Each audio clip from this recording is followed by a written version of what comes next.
welcome back to the channel, Guardians. I'm bringing you today a very fun hunter build. I've called it Steady Monarque. Okay, here's the thing. In Season of Arrivals, I used to main Le Monarque in PvP. I was getting re-ran out of medals every other game, especially at the beginning of that season. I even took it into the Corrupted Grandmaster Nightfall and cleared with it. Big fan of this weapon. The only reason I stopped using it was literally to try out other guns, and well, let's just say it's not the best for playing in trials. I eventually put it in the vault and literally forgot about it, despite all the dominant PvP plays at the time. Roll on to Season of the Hunt. I just don't know. There's no go-to loadout for me. A lot of the guns are really strong in PvP. Sturm, which I recently made a Warlock build with. If you haven't seen it yet, I'll link the video at the end of this one. You also pretty much have any other legendary 120 rounds per minute hand cannon, which I'll talk about in a bit. You have Glacier Chasm, the replacement of the Oriental fusion rifle. If you're lucky to get a good roll in the Dawning event, good on ya. I've also recently been using special grenade launchers and pairing them with hand cannons, just for fun. But Plasma, why are you playing with cheesy guns instead of aping so I can kill you with Stasis? Yeah, I got a lot of hate messages making these clips. So worth the tears, all for your guys and girls entertainment, of course. I even started sniping again. I had an Eye of Soul from Trials gathering dust in the vault. I whipped that out too and was pleasantly surprised. I paired that with Drang. Enough getting completely sidetracked. Let me know in the comments what guns you are enjoying so far. So, I whipped out Le Monarque from the vault a couple of weeks ago to see how it plays in the current sandbox, and boy, it is so good. At the time I didn't have a certain hand cannon for this build, so I'll get to that in a minute. So, for those of you who may not know what Le Monarque is, it's an exotic energy combat bow that deals void damage. I believe it's currently obtainable at the Monument to Lost Lights, but I'm not too sure. Let me know in the comments if not. Its exotic perk, Poison Arrows, procs when you draw the bow. If you release a shot within a 1 second window, it will turn into a poison arrow that will deal damage over time.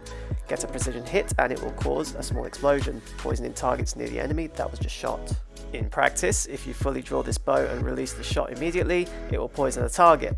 Get a headshot and it will leave the Guardians with a sliver of health left, making it easy to mop them up. Now, if you don't release the shot within the 1 second window, it will not poison the target. Annoying, right? Now, pair this with OATHKEEPER, the Hunter Exotic Gauntlets. Its perk is simple. Bow shots can be drawn indefinitely. Why am I using this in my setup? Simple.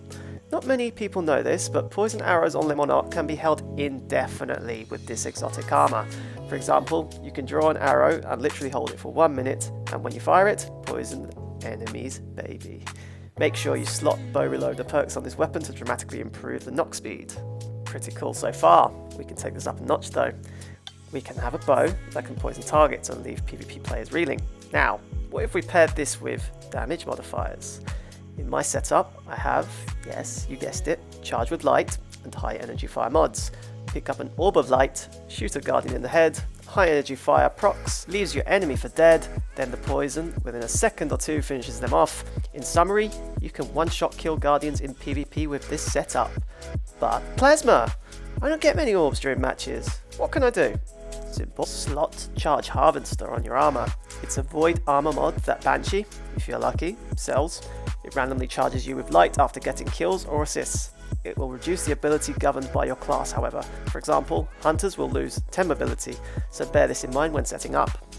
Now, we can also take advantage of Stasis.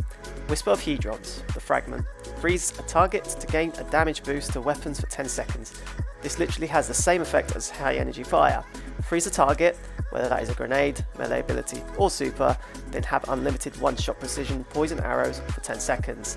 That's the gist of it, folks. Freeze a target or become charged with light, then aim for the head.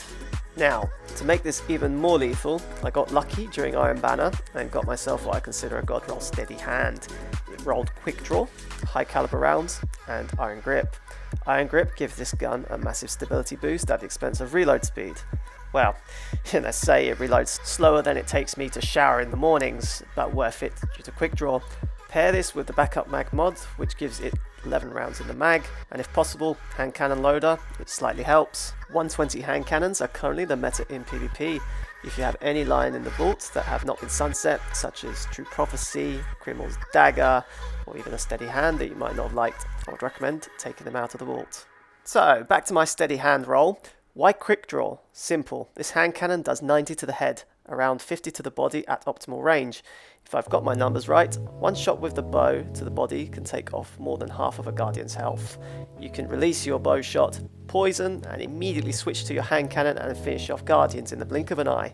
Quick Draw makes this hand cannon paired with this bow so lethal that I even took it into trials this weekend, nearly went to flawless with it.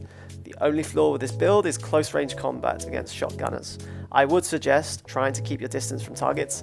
If that's not possible, hell, just slap a grenade in front of you and dunk them. It's a popular thing to do these days. Well, until Shattered Dive is nerfed, which Bungie have just announced. Overall, this is one of my go-to loadouts at the moment. It's really fun to use and I encourage you to try it out for yourself. With Glacier grenades effectively being nerfed, I would suggest maybe putting on Cold Snap grenades, as they are very good for freezing targets, giving you that damage buff mentioned before. Anyhow, that's it for this video. I hope this gave you ideas for a new build that you may want to try out and break the current meta. Please leave a like and subscribe for more content. I'm going to be focusing on the raid content for the moment. Once the playlist is finished, I'll resume build videos. If you want to check the raid content out, or my recent Sturm Warlock build, click on these links. In the meantime, have a good day, Guardians.